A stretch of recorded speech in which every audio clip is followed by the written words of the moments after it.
नमस्कार, आप देख रहे हैं प्राइम टीवी और मैं हूं आपके साथ मुस्कान अजमानी। बिहार में जातीय जनगणना के आंकड़े आने से विपक्षी नेताओं के चेहरे पर तो जैसे रौनक आ गई है और 2024 के लोकसभा चुनाव से पहले भारतीय जनता पार्टी के खिलाफ एक बड़ा चक्रव्यूह रचा जा रहा है। सत्तारूढ़ बीजेपी को जातीय राजनीति के फॉर्मूले में फंसाने के लिए विपक्ष के सभी कद्दावर नेता हमलावर हैं, तो वही पीएम मोदी ने भी पहली बार विपक्ष के जातीय जनगणना वाले फॉर्मूले का सनातन कार्ड खेलते हुए धर्म युद्ध का जयघोष कर दिया है। छोड़ चलते हैं आपको इस रिपोर्ट के साथ। 2024 के लोकसभा चुनाव में महज 150 दिन बाकी रह गए हैं और बिहार से जातिगत राजनीति का जिन अब बाहर आ गया है। बिहार में जाति सर्वे की रिपोर्ट से देश में मंडल कमंडल की राजनीति के बीच सियासी धर्म युद्ध भी शुरू हो चुका है। बिहार में जाति जनगणना की रिपोर्ट के आंकड़े विपक्षी दलों को यूं गदगद कर रहे हैं कि मानो विपक्ष के हाथ अलादीन का चिराग लग गया हो, जिसका जातिगत राजनीति फॉर्मूला वाला जिन बीजेपी के राष्ट्रवाद और हिंदुत्व की हेकड़ी निकालने के लिए काफी है। यह वही फॉर्मूला है जिसे लेकर खासकर राहुल गांधी पीएम मोदी पर हमलावर हैं।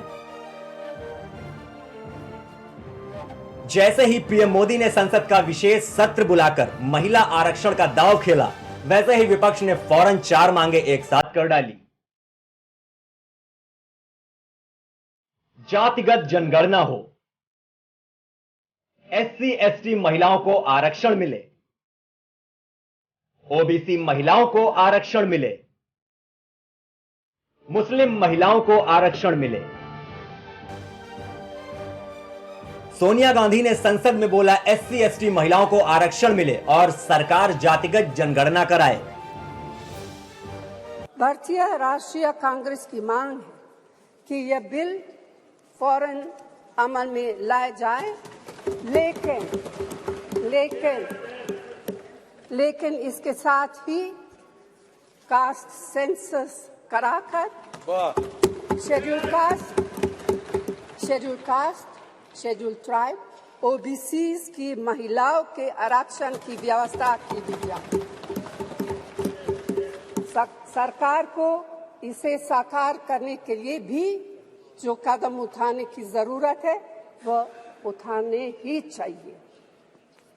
अध्यक्ष महोदय, स्त्रियों के योगदान की स्वीकार करने और उसके प्रति आभार व्यक्त करना का यह सबसे उचित समय। इस बिल को लागू करने में और देरी करना भारत की स्त्रियों के साथ घोर नाइंसाफी है। राहुल गांधी ने संसद में मजाकिया अंदाज में कहा, डरो मत, ओबीसी की बात करिए और जातिगत जनगणना करवाइए। मैंने ये सवाल पूछा कि ये जो 90 सेक्रेटरी हैं, ये जो हिंदुस्तान की सरकार को चलाते हैं, जो बजट को चलाते हैं, इनमें से ओबीसी कितने हैं? नरेंद्र मोदी जी प्रधानमंत्री हैं, ओबीसी के लिए काम करते हैं। मैंने ये सवाल पूछा। मैं आपको जवाब देना चाहता हूं। हिंदुस्तान के सेक्रेटरीज 90 में से सिर्फ 3 ओबीसी से हैं। और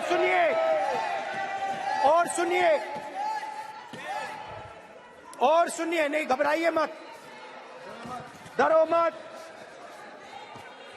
और सुनिए, ये जो सेक्रेटरीज हैं जो ओबीसी कम्युनिटी से हैं, ये हिंदुस्तान के सिर्फ 5% बजट को कंट्रोल करते हैं।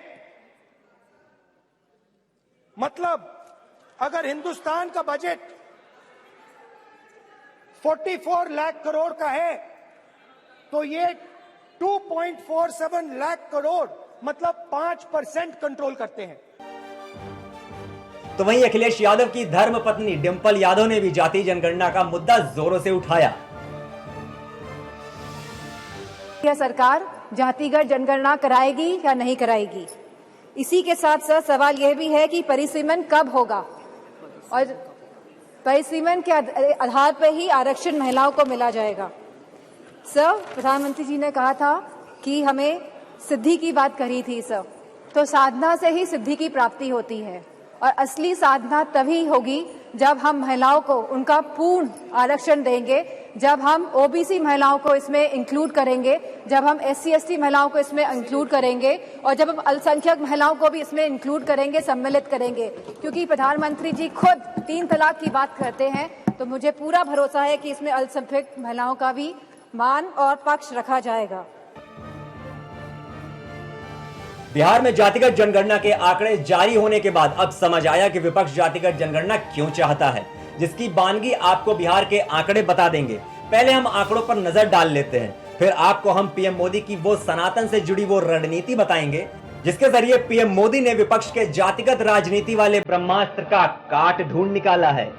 पहले बिहार से जुड़े आंकड़ों पर नजर डाल लेते हैं। अत्यंत पिछड़ा वर्ग 36%, अन्य पिछड़ा वर्ग ओबीसी 27%, अनुसूचित जाति 19.65%, अनुसूचित जनजाति 1.68%, सामान्य वर्ग 15.15%। तो वहीं राहुल गांधी जातिगत जनगणना को देश का एक्सरे बता रहे हैं।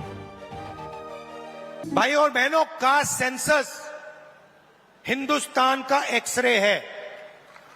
इससे पूरे देश को पता लग जाएगा कि ओबीसी कितने हैं, दलित कितने हैं, आदिवासी कितने हैं, महिलाएं कितनी हैं, जनरल कास्ट के लोग कितने हैं। और एक बार ये डेटा हिंदुस्तान की जनता के हाथ में होगा तो फिर देश सब लोगों को लेकर, सब लोगों को भागीदारी देकर। विपक्षी दलों का गठबंधन इंडिया वाले जाति जनगणना और ओबीसी को मुद्दा बनाकर आरक्षण में अवसर तलाश रहे हैं, तो पीएम मोदी भी विपक्षी के वार पर पलटवार कर विपक्ष के जातिगत राजनीति वाले ब्रह्मास्त्र का खंडन कर रहे हैं। प्रधानमंत्री नरेंद्र मोदी छत्तीसगढ़ के बस्तर में दंतेश्वरी देवी के पूजन दर्शन कर जनसभा को संबोधित किया। जनसभा को संबोधित करते हुए पीएम मोदी ने कांग्रेस पर बड़ा हमला बोला, विपक्ष की जातिगत जनगणना की मांग पर जमकर हमला बोला और कांग्रेस पर हिंदुओं को बांटने का आरोप लगाया। गरीब चाहे वो पिछड़ा हो, गरीब चाहे आदिवासी हो, गरीब चाहे सामान्य वर्ग से हो, हमें सबसे बड़ी जाति मेरे लिए गरीब है। हमें गरीब की चिंता करनी है, हमें गरीब का जीवन बदलना है। कांग्रेस देश के लोगों में आपसी खाई बढ़ाना चाहती है, वैर भाव बढ़ाना चाहती है। इसलिए कांग्रेस अब पूरी नई भाषा बोलने लगी है।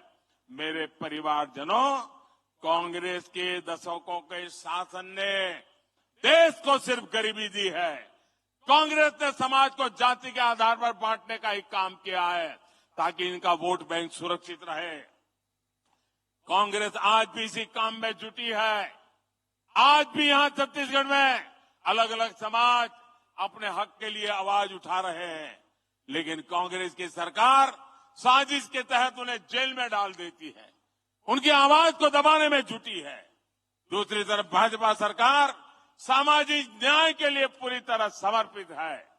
हाल में ही संसद में महरा समाज को SC वर्ग का दर्जा दिया गया है।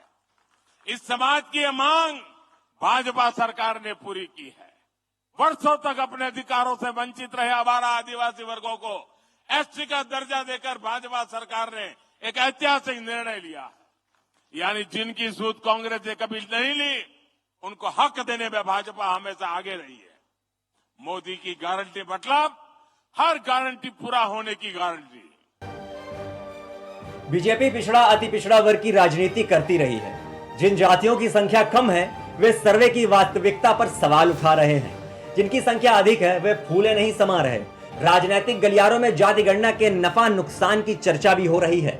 वहीं अब विपक्ष जातिगत जनगणना की मांग इसलिए लेकर आई है ताकि विपक्ष जातिगत जनगणना के आधार पर जातीय आरक्षण की मांग कर सके और बीजेपी को 2024 के चुनावों में हरा सके।